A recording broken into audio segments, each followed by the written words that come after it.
Welcome to this journey through one of the most disturbing cases recorded in the history of New Mexico. Before we begin, I invite you to leave in the comments where you're watching from and the exact time you're listening to this narration. We're interested in knowing which places and at what times of day or night these documented accounts reach. In the shadow of the Sangre de Cristo Mountains, along the eastern edge of New Mexico Territory, there existed a small settlement called Bitter Creek. Not large enough to appear on most maps from the period, it was little more than a gathering of wooden structures and adobe buildings that served the cattle ranchers, miners, and drifters who passed through the harsh landscape. It was here, in the autumn of 1891, that Sheriff Thomas Blackwood made his final arrest before vanishing without a trace. The disappearance might have remained a footnote in territorial records had it not been for the peculiar circumstances surrounding it. According to courthouse documents filed in Santa Fe, Sheriff Blackwood had apprehended a man identified only as Jay Holloway on charges that were oddly left unspecified in the official record. What makes this case particularly unsettling is that neither the sheriff nor his prisoner ever arrived at the county seat. Both men simply ceased to exist somewhere along the 50-mile journey through the arid landscape. A search party was formed 3 days later when concerns grew about the sheriff's unusual delay. 7 men rode out from Santa Fe, expecting to find evidence of an ambush or perhaps a tragic accident along the trail. They found neither. Sheriff Blackwood's horse was discovered grazing calmly near Galisteo Creek, still saddled, with provisions untouched in the saddlebags. The prisoner's mount was nowhere to be found. There were no signs of struggle, no blood, no spent cartridges, nothing to suggest what had transpired. What elevated this from a simple missing persons case to something far more disturbing were the accounts of what happened in Bitter Creek during the days preceding the sheriff's final ride. These accounts, preserved in personal correspondence and local newspaper fragments from the period, paint a picture of increasing unease within the normally quiet settlement. Thomas Blackwood had served as sheriff of the county for nearly 11 years by 1891. Described in contemporary accounts as reserved yet resolute, the 47-year-old lawman was neither particularly beloved nor despised by those he served. He performed his duties with methodical precision, maintaining order in a region where the distinction between justice and vengeance often blurred. His was not a remarkable career until its final chapter. According to depositions taken from Bitter Creek residents, collected by a territorial investigator in December of that year, Sheriff Blackwood had changed in the weeks prior to his disappearance.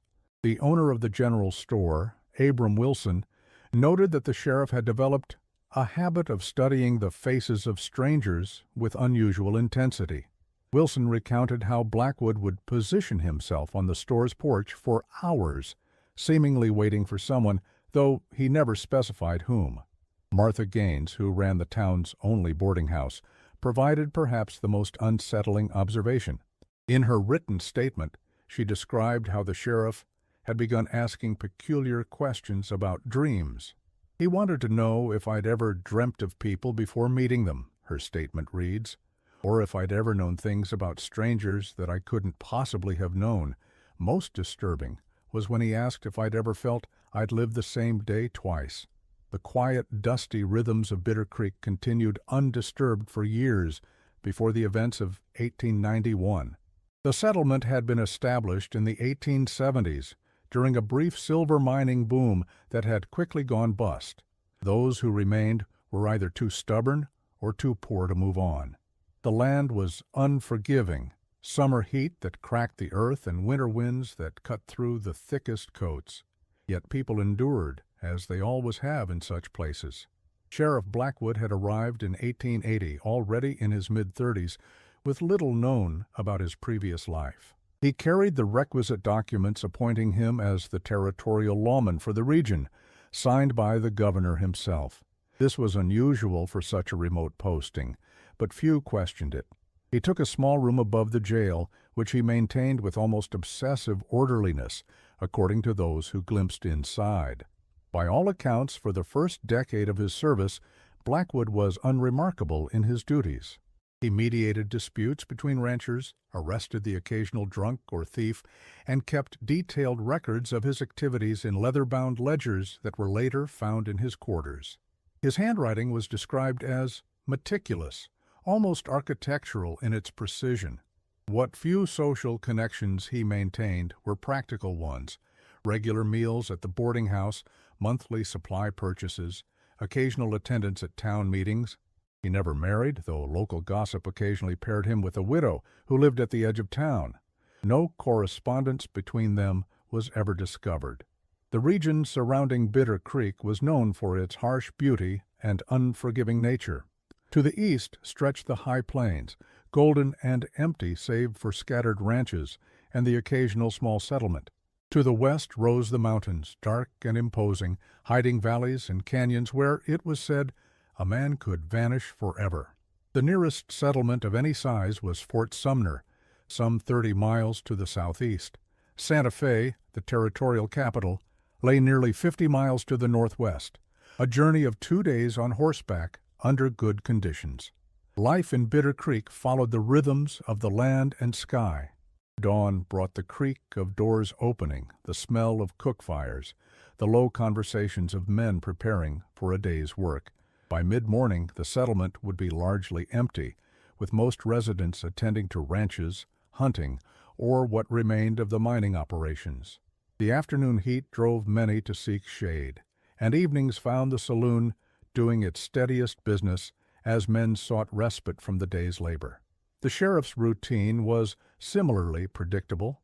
Mornings were spent reviewing reports and maintaining his ledgers. Afternoons often found him riding the perimeter of his jurisdiction, checking on outlying ranches or investigating reports of cattle theft or boundary disputes. Evenings he typically spent alone in his quarters or occasionally at the saloon, where he would nurse a single glass of whiskey while observing the room from a corner table. This routine remained largely unchanged for years, until the arrival of the stranger who would upend the quiet patterns of both Blackwood's life and the settlement itself. The catalyst for the change in Sheriff Blackwood appears to have been the arrival of a stranger on September 18, 1891. The stranger arrived on horseback late in the afternoon. According to multiple witnesses, he was tall, bearded, and wore clothing that, while not fine, was notably cleaner and newer than most travelers passing through. He gave his name as James Holloway and took a room at Martha Gaines's boarding house. Holloway's presence in town was unremarkable at first. He claimed to be surveying land for potential railroad development, though he carried no obvious equipment for such work. He spent his days walking the perimeter of the settlement, making notes in a small book that was never recovered. In the evenings, he would sit in the corner of the town's only saloon, drinking moderately and engaging in minimal conversation. It was 3 days after Holloway's arrival that Sheriff Blackwood's behavior began to change. According to the bartender, Daniel Merritt, the sheriff entered the saloon shortly after sundown and immediately fixed his attention on the stranger. The way he looked at him, Merritt later reported, wasn't like a lawman sizing up a troublemaker. It was like he was trying to remember something important, something just beyond his grasp. For several nights, this strange tableau repeated itself. The sheriff would enter, watch Holloway from across the room, sometimes for hours, without approaching or speaking to him. Holloway, for his part, appeared to notice the attention, but made no attempt to either engage with or avoid the lawman. On September 27th, something shifted. According to multiple witnesses, Sheriff Blackwood entered the saloon earlier than usual, approached Holloway's table directly, and sat down without invitation. The conversation that followed was described as intense but hushed. No one could hear the exchange, but several noted that both men's expressions alternated between recognition and confusion. At the end of this conversation, witnesses observed the two men leave together, walking side by side toward the sheriff's office. They moved, as one observer put it, like two old friends who had found each other after a long separation. This was the last time they were seen together publicly in Bitter Creek. An account from Joseph Turner, who operated the livery stable adjacent to the sheriff's office, provides a glimpse into what may have transpired that evening. Turner reported hearing raised voices from within the office, though he could not make out specific words. More intriguing was his observation that the voices seemed to take turns being agitated, as if they were trading positions in an argument rather than maintaining consistent sides. Turner further noted that the lamp in the sheriff's office burned until well past midnight, casting long shadows through the single window. At one point he observed two silhouettes standing unusually close, as if one was showing something to the other on a map or document. By morning, both men appeared calm and reserved as they made preparations for their journey. The following day, Sheriff Blackwood was observed moving with unusual urgency through his routine tasks. He visited the general store to purchase provisions for a journey.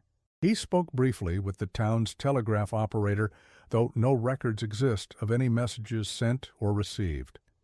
He was seen entering the small church at the edge of town, despite having never been known to attend services. According to the church's registry, maintained by the itinerant preacher who visited Bitter Creek once a month, Sheriff Blackwood spent nearly an hour inside the empty building. The preacher, returning unexpectedly to retrieve a forgotten Bible, reported finding the sheriff sitting alone in the front pew, staring at the modest altar. When asked if he required guidance or prayer, Blackwood reportedly replied, "Some journeys can only be understood by those who have already completed them." On September 29th, shortly after dawn, Sheriff Blackwood and James Holloway departed Bitter Creek. The sheriff had announced to Martha Gaines that he was transporting a prisoner to Santa Fe. When she inquired about the nature of the charges, Blackwood reportedly replied, "Some matters can only be judged by those who understand them." Holloway, for his part, showed no signs of resistance or concern. He mounted his horse calmly, his hands unbound. The peculiarities of this arrest were immediately apparent to the townspeople. There had been no altercation, no formal charges announced, no entry in the jail log that normally recorded all arrests. Yet no one interfered as the two men rode eastward out of town. The residents of Bitter Creek would never see either man again.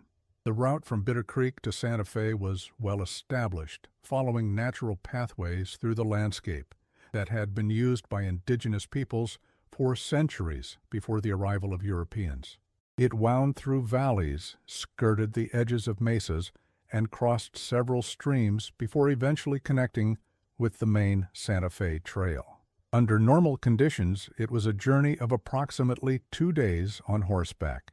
The search party that set out 3 days after the sheriff's departure followed this route precisely. Led by Deputy Marshal Jeremiah Hayes from Santa Fe, the 7-man party traced the path that Blackwood and his prisoner should have taken. Hayes later documented their findings in a report that raises more questions than it answers. The first day of tracking revealed nothing unusual, clear hoof prints of 2 horses following the expected trail. On the second day, near a rock formation locally known as Sentinel Ridge, the tracks suddenly diverged from the main path, heading south toward more rugged terrain. Hayes noted in his report that this deviation made little sense. It would add considerable time to the journey and take them through an area with limited water sources. The tracking party followed these divergent tracks for several miles until they reached Galisteo Creek, where they discovered Sheriff Blackwood's horse. The animal was in good condition, showing no signs of distress or mistreatment. The saddlebags contained provisions for at least 3 more days of travel, untouched. The sheriff's rifle remained in its scabbard, loaded but unfired. What perplexed the searchers most was the complete absence of tracks leading away from where the horse was found. Hayes wrote, "It was as if the sheriff and his prisoner had simply risen into the air. The ground around the creek showed only the tracks of the sheriff's horse arriving and then moving about to graze. No human footprints, no signs of struggle, no indication of what became of either man." The search continued for 5 more days, expanding outward from the creek in all directions. Not a single additional clue was discovered. Hayes concluded his report with words that would echo throughout subsequent investigations. "In my 20 years of tracking men across this territory, I have never encountered a disappearance so complete or so inexplicable. The silence that followed their departure grew increasingly oppressive as days passed with no word of their arrival in Santa Fe. It was as if the two men had ridden into a void. When the search party eventually returned to Bitter Creek with news of finding only the sheriff's abandoned horse, a palpable unease settled over the community. This unease deepened with the discovery made in Sheriff Blackwood's quarters above the jail. A territorial investigator named Ambrose Parker arrived from Santa Fe on October 12th to examine the disappearance. His report, filed in Territorial Records and later partially published in the Santa Fe, New Mexican newspaper, describes finding the sheriff's room in immaculate condition, save for one wall. That wall, previously covered with wanted posters and maps, had been transformed. Sheriff Blackwood had created what Parker described as a disturbing tableau of interconnected locations, dates, and names. Using string, pins, newspaper clippings, and his own handwritten notes, the sheriff had constructed an elaborate web centered around a crude map of the territory. Dozens of red pins marked locations throughout New Mexico, Arizona, and southern Colorado. Beside each pin was a date, going back nearly 20 years. Most unsettling were the names, 37 in total, each connected to a location and date. Some names had additional notations, confirmed, suspected, or returned. James Holloway's name appeared on this wall, connected to a location some 80 miles north of Bitter Creek. Beside it was written a date, October 17, 1889, and the notation, impossible. Even more bizarre was the discovery of a second name for Holloway on the wall. Near a pin marking a location in southern Colorado was written Thomas Holloway, with the date July 8, 1887. Next to this name was Sheriff Blackwood's own, with a question mark. Investigator Parker's attempts to make sense of this wall were documented in his increasingly frustrated reports. He traveled to several of the marked locations, finding nothing of obvious significance.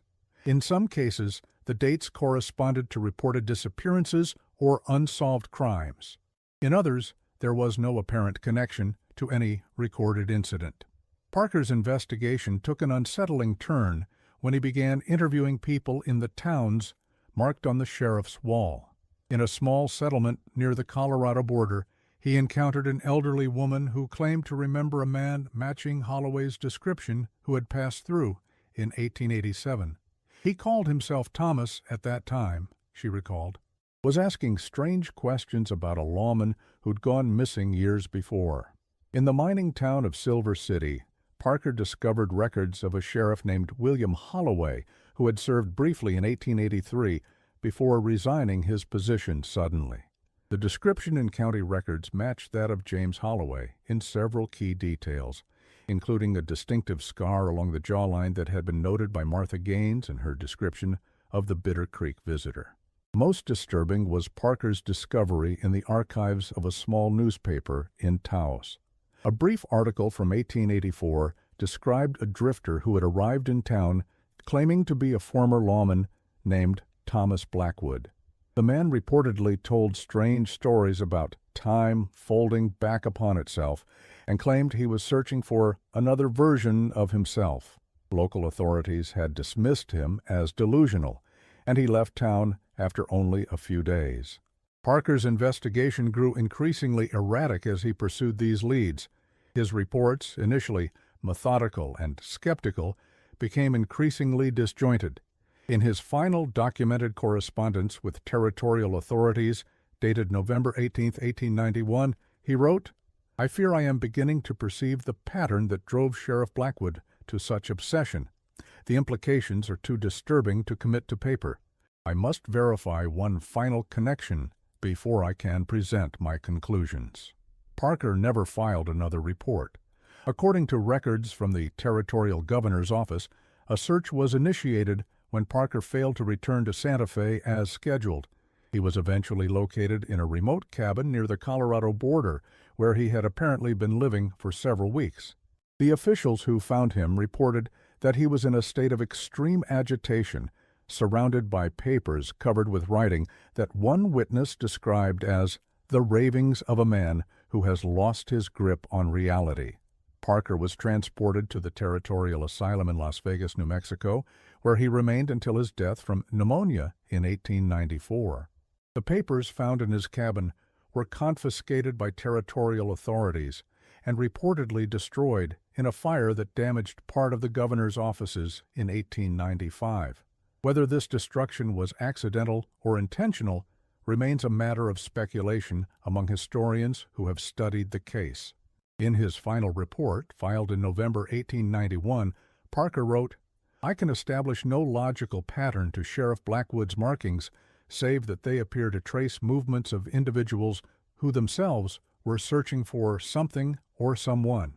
The disturbing possibility that has formed in my mind is that Blackwood recognized in Holloway someone he had encountered before, perhaps under different circumstances or even a different name."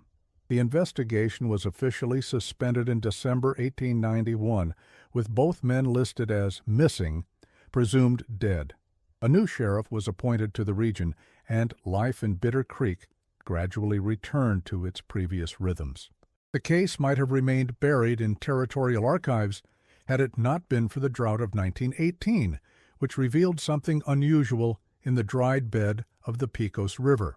A cattle rancher named Edward Donovan discovered what remained of a campsite that had been submerged for many years in a bend of the river.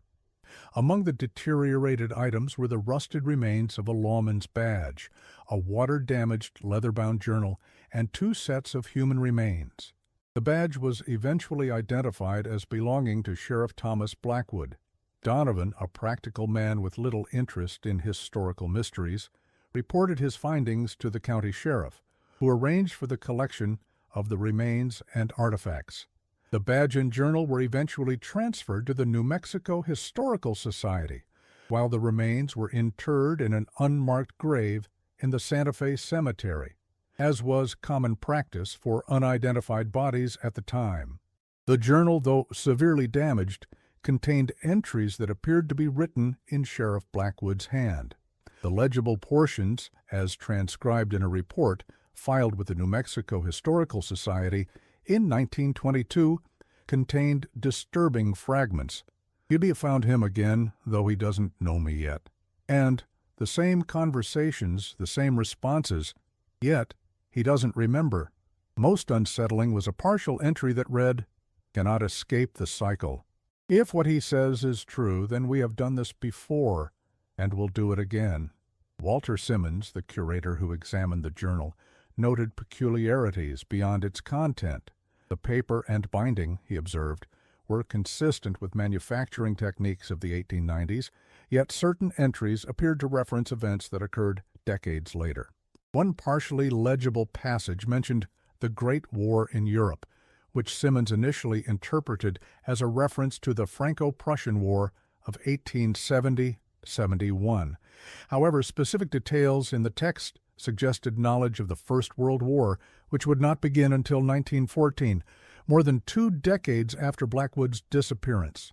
Simmons documented his concerns in a private letter to the director of the Historical Society, suggesting that the journal might be an elaborate hoax.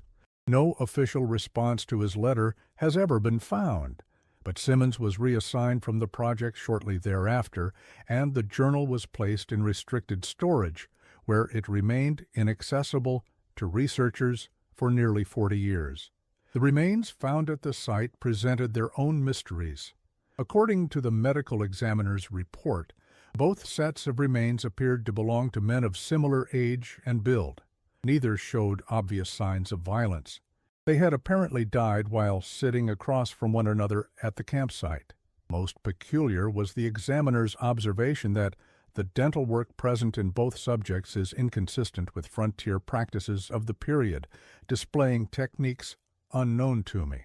Dr. Howard Matheson, the physician who examined the remains, elaborated on this inconsistency in notes that were not included in his official report, but were discovered among his personal papers after his death in 1943. He described finding fillings made of a composite material he could not identify, something that was neither the gold nor amalgam commonly used in dental work of the late 19th century. More puzzling still was evidence of what appeared to be root canal procedures that, as Matheson wrote, employ techniques that, to my knowledge, do not currently exist in dental practice. Matheson consulted discreetly with colleagues at medical schools in Denver and Chicago, sending them detailed drawings and descriptions of his findings. Their responses, preserved in his papers, uniformly express confusion. One correspondent from the University of Chicago Dental School wrote, "The procedures you describe would require tools and materials that have been theorized but not yet developed. Either your analysis is in error or these remains present a profound medical anomaly." The case attracted renewed attention in 1934 when a history professor from the University of New Mexico named Dr. Eleanor Marsh published a paper examining the Blackwood disappearance. Her research uncovered a troubling pattern. In territorial records spanning from 1871 to 1891, she found reports of 7 different lawmen across the Southwest who had disappeared under similar circumstances, each after encountering a stranger, each having displayed increasingly erratic behavior beforehand. Dr. Marsh's most significant discovery came from a newspaper archive in Denver.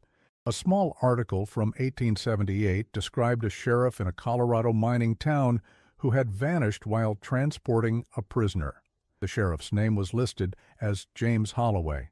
The prisoner, never identified, was described only as a man claiming to be a territorial official. Further research by Dr. Marsh uncovered additional connections.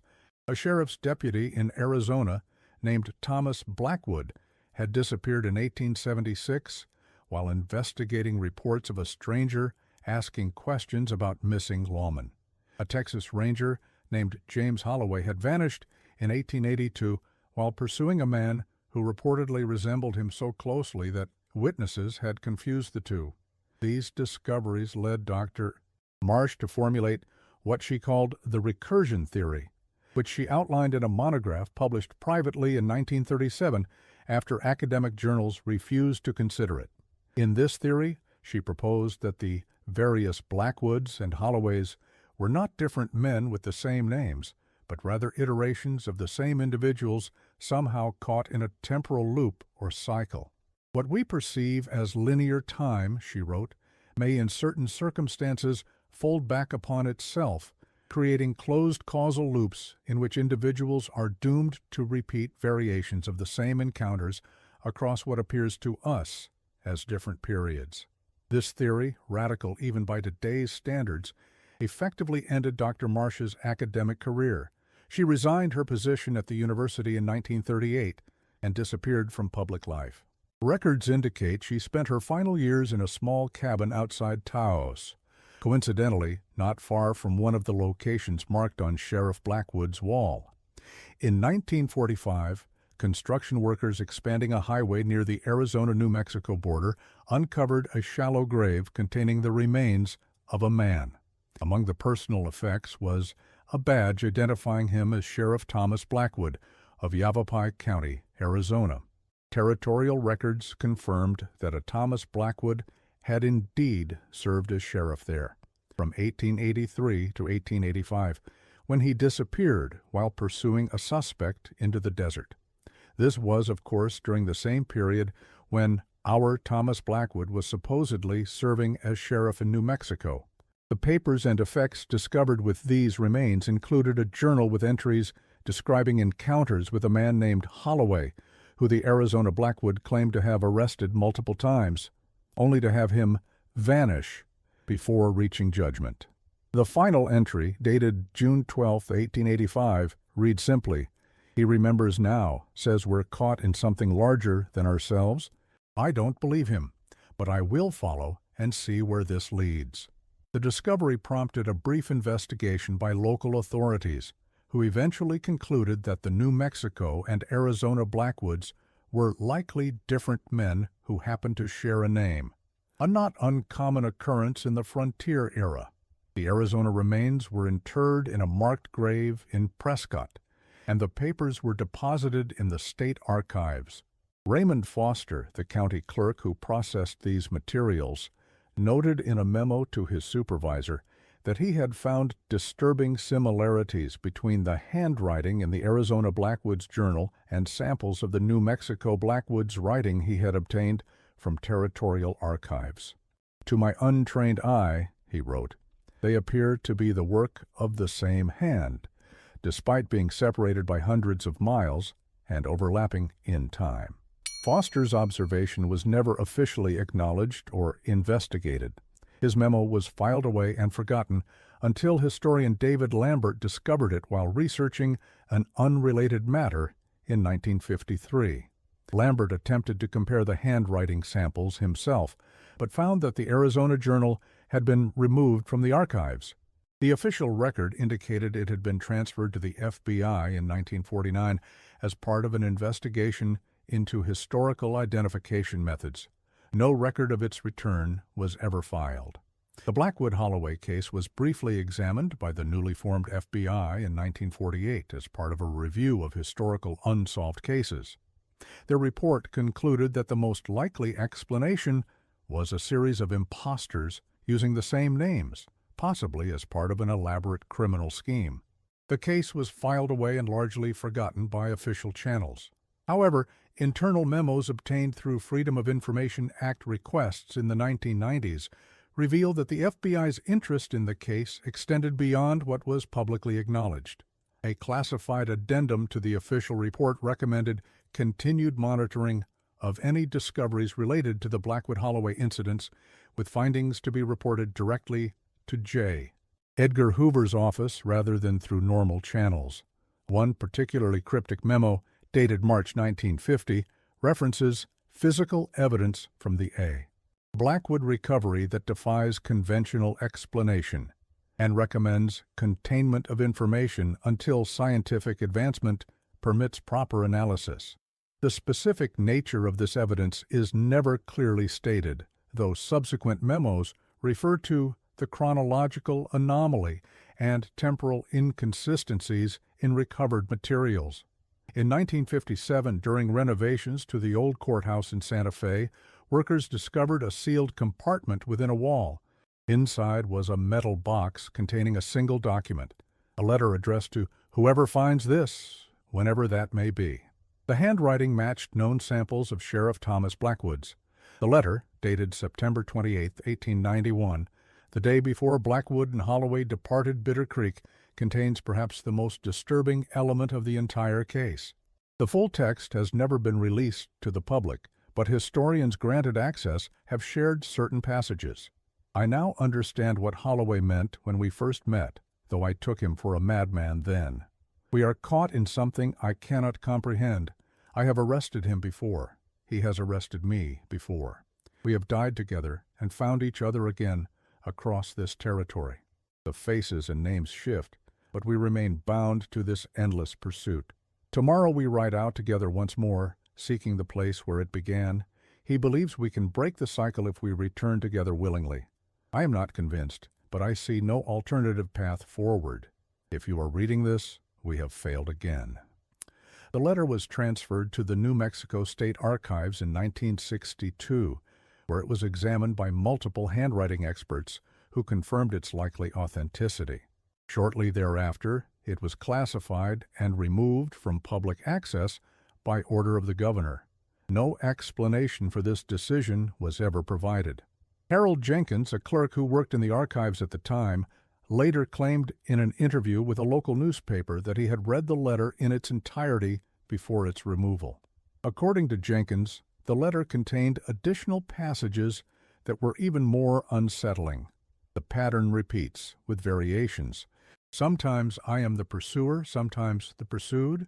Sometimes we recognize each other immediately. Sometimes it takes years. The constants are that we always find each other, we always leave together, and we always fail to break free.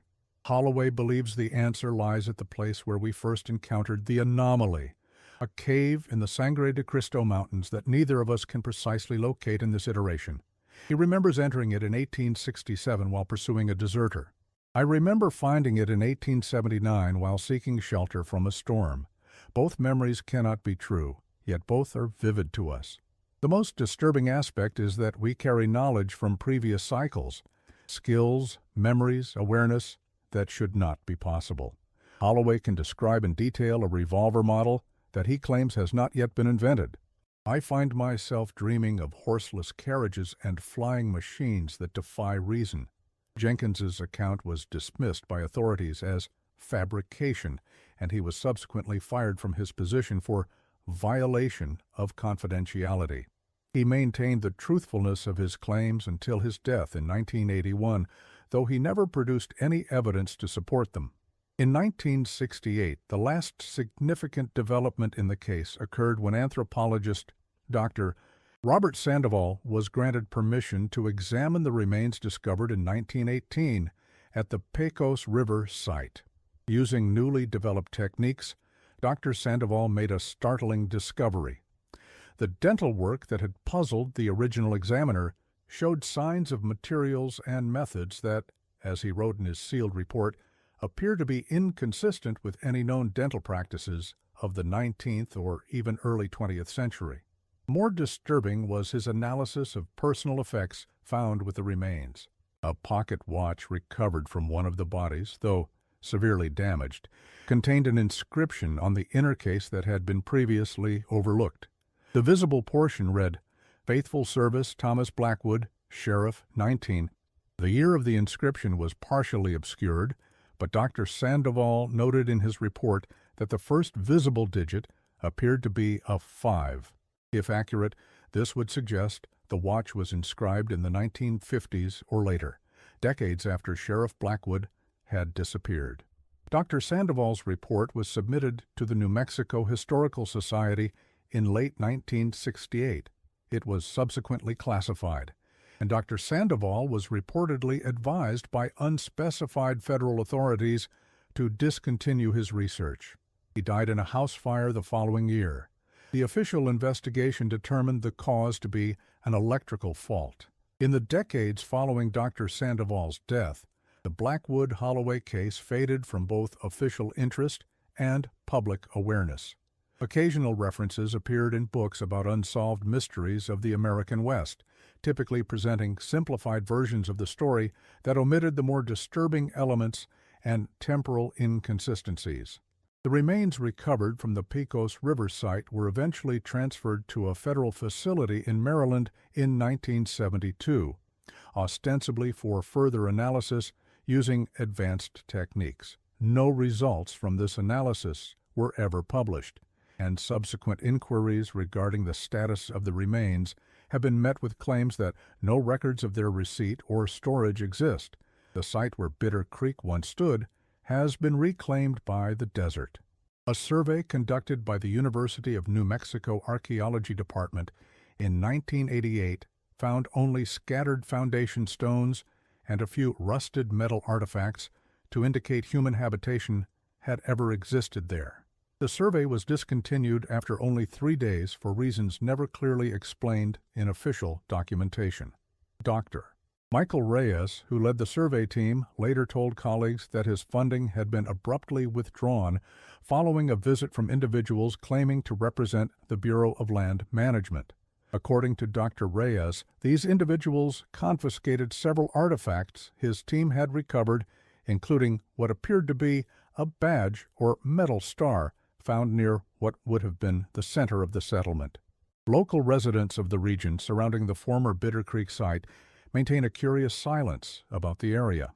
Ranchers whose properties border the location typically redirect conversations when the topic arises. One researcher who conducted interviews in the area in the early 1990s noted that many residents referred to it simply as the place we don't discuss and actively discouraged visits to the site. What is perhaps most unsettling about the Blackwood-Holloway case is not what we know, but what remains hidden. The classified documents, the removed records, the strange coincidences of names and dates across decades all suggest a truth that someone decided was better left buried in the shifting sands of New Mexico. Various theories have emerged over the years to explain the disappearances and inconsistencies. Some historians suggest an elaborate hoax perpetrated for unknown reasons. Others propose a complex criminal organization using shared identities to confuse law enforcement. More fringe explanations involve everything from extraterrestrial intervention to government experiments with time itself. Perhaps closest to the truth is the theory proposed by writer Jonathan Mercer in his 1997 book, Circles in Time: The Blackwood Enigma. Mercer suggests that what we perceive as separate incidents spread across decades may in fact be glimpses of a single event somehow fractured across time, like light splitting through a prism. In this view, Blackwood and Holloway encountered something that fundamentally disrupted their relationship with linear time, trapping them in recursive loops of pursuit and discovery. Consider, Mercer writes, that from our perspective, we see different men with the same names appearing and disappearing across decades. But from their perspective, it may be the same consciousness experiencing multiple iterations of the same fundamental encounter, with each cycle bleeding memories and awareness into the next. This theory, while speculative, aligns disturbingly well with the fragmented statements attributed to both Blackwood and Holloway across various recovered documents. It also offers a framework for understanding the apparent impossibility of men being in two places at once, or possessing knowledge they should not have had access to. In 2003, a retired federal archivist named Margaret Wheeler claimed in an anonymous internet post that she had seen files related to the Blackwood case during her tenure at a government facility in the 1980s. According to Wheeler, these files contained photographs of items recovered from various Blackwood-related sites, including a journal with entries dated from 1891 through 1964, all apparently in the same handwriting. Wheeler further claimed that the files referenced a location in the Sangre de Cristo Mountains that had been under continuous surveillance since the 1950s. She provided no specific details about this location and offered no explanation as to why it warranted such attention. Attempts to verify her claims or locate Wheeler herself have been unsuccessful. The most recent chapter in this strange story came in 2012, when hikers in a remote area of the Sangre de Cristo Mountains reported finding the remains of an old campsite. Among the items discovered was a metal badge, heavily corroded but still recognizable as belonging to a law enforcement officer. Initial speculation that this might be connected to the Blackwood case ended when the badge was identified as belonging to a forest ranger who had gone missing in the area in 1977. However, one detail about this discovery remains unexplained.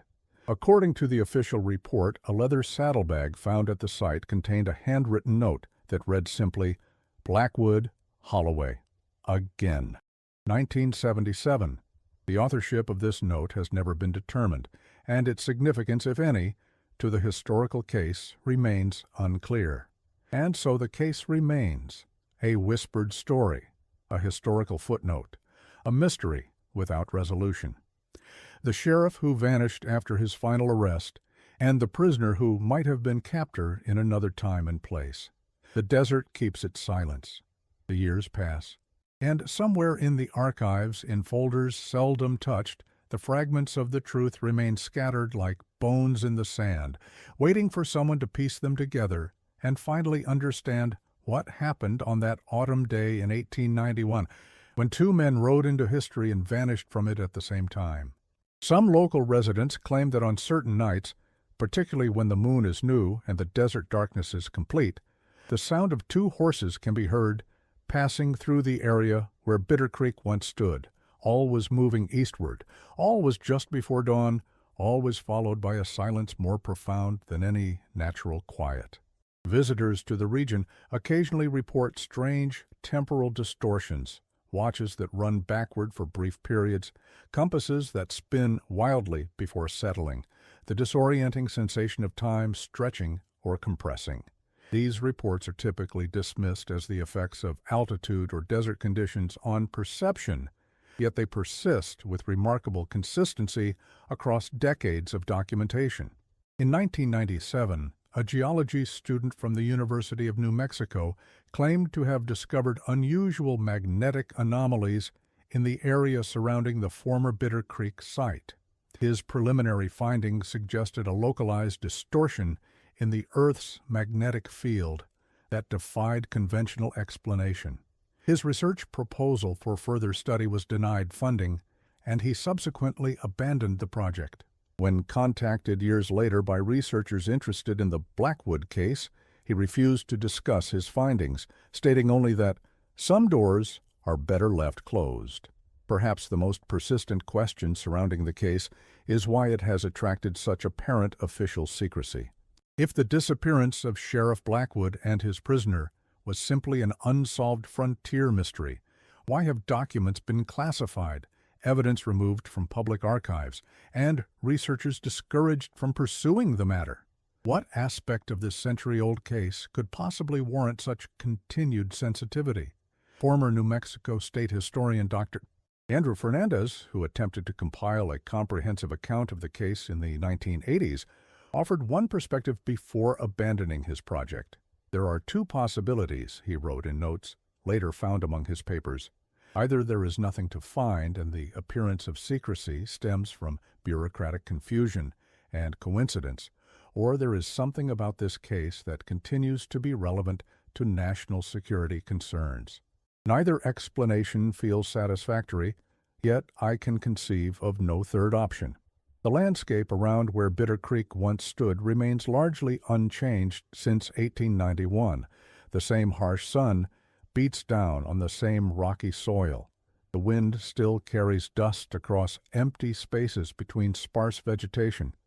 Looking out across this terrain, it becomes easy to imagine how two men could vanish without trace, swallowed by distance, consumed by the elements, forgotten by time.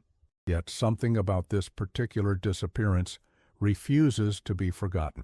It persists in historical memory, resurfaces in academic research, emerges in local folklore. The story of Sheriff Blackwood and the man known as Holloway seems to resist the natural erosion of memory that claims most historical events of similar scale. In 2008, a retired physics professor named Dr. Samuel Weiss published a theoretical paper proposing that certain geographical locations might serve as thin points in the fabric of space-time, areas where, under specific and rare conditions, the normally rigid boundaries between moments in time could become permeable. Though Weiss never explicitly connected his theory to the Blackwood case, he used as one of his hypothetical examples a remote location in northern New Mexico where multiple temporal anomalies have been reported throughout recorded history. Weiss's paper was largely dismissed by the mainstream scientific community, yet it attracted attention from both government researchers and those interested in the Blackwood mystery. Weiss himself declined all requests for interviews and reportedly moved abroad shortly after the paper's publication. His current whereabouts are unknown. The official position of both federal and New Mexico state authorities remains that the disappearance of Sheriff Thomas Blackwood was simply an unsolved crime from the territorial period, perhaps the result of an ambush by bandits, perhaps a pre-planned escape by both men for reasons unknown. Any suggestion of temporal anomalies or paradoxical recurrences is dismissed as folklore or conspiracy theory. Yet this position becomes difficult to reconcile with the documented evidence of official interest in the case across decades, the classification of related materials, and the apparent discouragement of research into certain aspects of the mystery. In 2015, a Freedom of Information Act request for all federally held documents relating to the Blackwood case was submitted by independent researcher Carla Mendez. After nearly 2 years of administrative delays, Mendez received a response stating that no such documents existed. This directly contradicted previous acknowledgments of FBI involvement in the case during the 1940s and 1950s. When Mendez appealed this determination, she received a modified response indicating that some documents did exist but were exempt from disclosure under national security provisions. No explanation was offered as to why century-old documents about a territorial lawman's disappearance would have any bearing on contemporary national security concerns.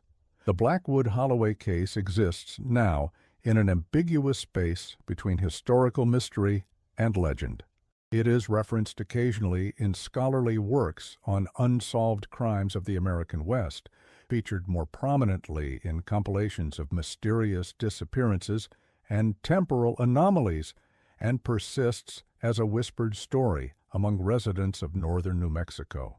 What truly happened to Sheriff Thomas Blackwood and the man known as James Holloway?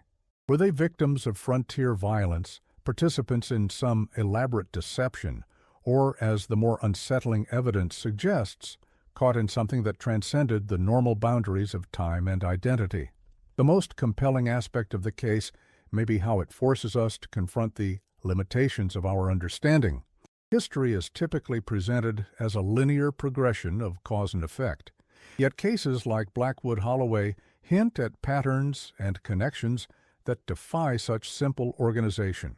They suggest that reality may be more complex, more mysterious, and perhaps more interconnected across time than our conventional frameworks allow. For those who have delved deeply into the case, there often comes a moment of profound unease, not just at the mysterious fate of two men in 1891, but at what their story implies about the nature of reality itself.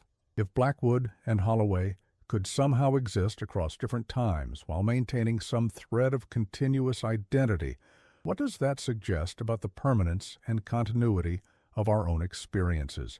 An entry attributed to the New Mexico Blackwoods Journal, recovered from the Pecos River site, perhaps expresses this disquieting realization most clearly.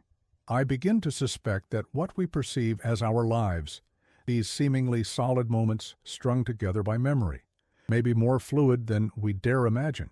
What if time is not a river flowing in one direction, but a vast ocean in which certain currents create eddies and loops? And what if some unfortunate souls become caught in these loops, doomed to circle endlessly, while believing each circuit is a new journey? In the years since the initial disappearance, at least 17 people have claimed to have encountered men matching the descriptions of Blackwood or Holloway throughout the Southwest. These reports, spanning from 1892 to as recently as 2017, share certain consistent elements. A man in outdated clothing appearing briefly on remote roads or trails, asking questions about locations that no longer exist or events long past, then vanishing when attention is diverted. Whether these encounters represent actual experiences, misidentifications, or the evolution of folklore is impossible to determine. What they suggest, however, is the powerful hold this mystery maintains on the imagination of the region. The sheriff and his prisoner or captor have become archetypal figures, embodiments of the vast unexplained spaces that still exist within our understanding of the world. In 1963, novelist Raymond Chandler wrote, "There is something about the desert that disturbs our sense of time." Perhaps it is the absence of obvious change. The same sun, the same rocks, the same empty spaces day after day. In such a landscape, it becomes possible to believe that all moments exist simultaneously, that past and future are simply different vantage points rather than separate realities. Chandler never specifically referenced the Blackwood case, but his observation captures something essential about why this particular mystery resonates so powerfully. In the vast, unchanging spaces of the New Mexico desert, the idea that two men might somehow slip between the rigid boundaries of linear time seems almost plausible, a violation of conventional understanding, yet somehow aligned with the strange, timeless quality of the landscape itself. For the residents of northern New Mexico, the story of Sheriff Blackwood and James Holloway has become something more than a historical curiosity. It serves as a reminder of the thin membrane that separates the known from the unknown, the explained from the inexplicable. In a region rich with tales of the supernatural and paranormal, the Blackwood case stands apart precisely because it contains no explicit elements of the fantastical, only a series of documented inconsistencies and contradictions that suggest something beyond conventional understanding. Local guide Roberto Sanchez, who occasionally takes interested tourists to the general area where Bitter Creek once stood, summarizes the enduring power of the story. Every place has its mysteries, but this one feels different. It's not about ghosts or monsters or ancient curses. It's about something happening to real men that we still can't explain after more than a century. That's why it stays with you, because if it could happen to them with no warning or explanation, perhaps it could happen to anyone. The final word on the Blackwood Holloway case may belong to Dr. Eleanor Marsh, the historian, who first identified the pattern of recurring names and events across decades.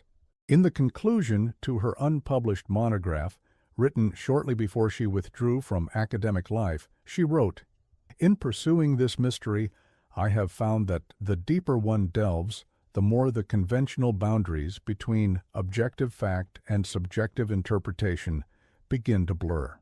Perhaps this is the true nature of all historical inquiry, not the discovery of what really happened, but the recognition that what happened is always more complex, more ambiguous, and more resistant to definitive explanation than we wish to believe." The case of Sheriff Blackwood and the man called Holloway may never be solved in any conventional sense. Perhaps it cannot be, as the very framework we use to understand historical events, the assumption of linear causality and temporal progression, may be fundamentally inadequate to encompass what occurred. What remains is the unsettling possibility that our reality, which we experience as solid and consistent, may contain tears or folds or loops that occasionally capture unwary travelers. And perhaps the true horror is not that such anomalies exist, but that we have constructed our entire understanding of existence on a foundation that denies their possibility. The desert keeps its silence. The wind erases tracks. The sun bleaches bones until they crumble to dust. And somewhere in that vast, empty landscape, the mystery of what happened to Sheriff Thomas Blackwood and James Holloway remains. A reminder of how thin the veneer of certainty truly is and how much remains unknown about the nature of time, identity, and reality itself. Some locals say that if you stand at the site where Bitter Creek once existed, on a clear night when the stars seem close enough to touch, you might hear the distant sound of hoofbeats, two riders moving eastward, always just beyond the horizon, never arriving, never truly departing, always caught in the moment of transition between what was and what will be.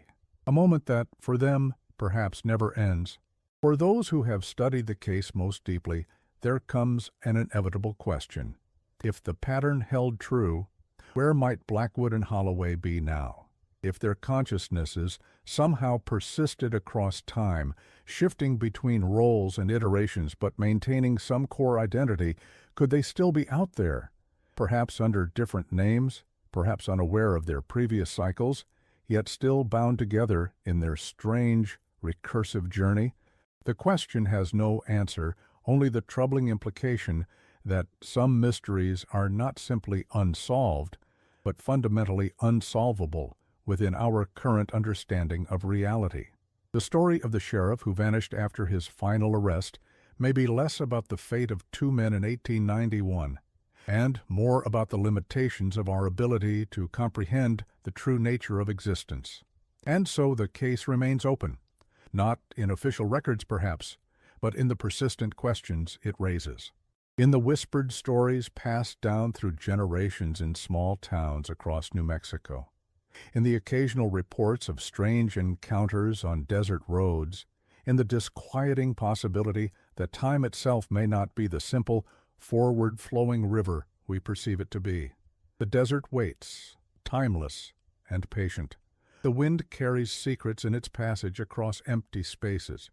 And somewhere, perhaps, two riders continue their journey, pursuer and pursued, captor, and captive, each role shifting and reversing across a landscape where past and future blur together like mirages on the horizon.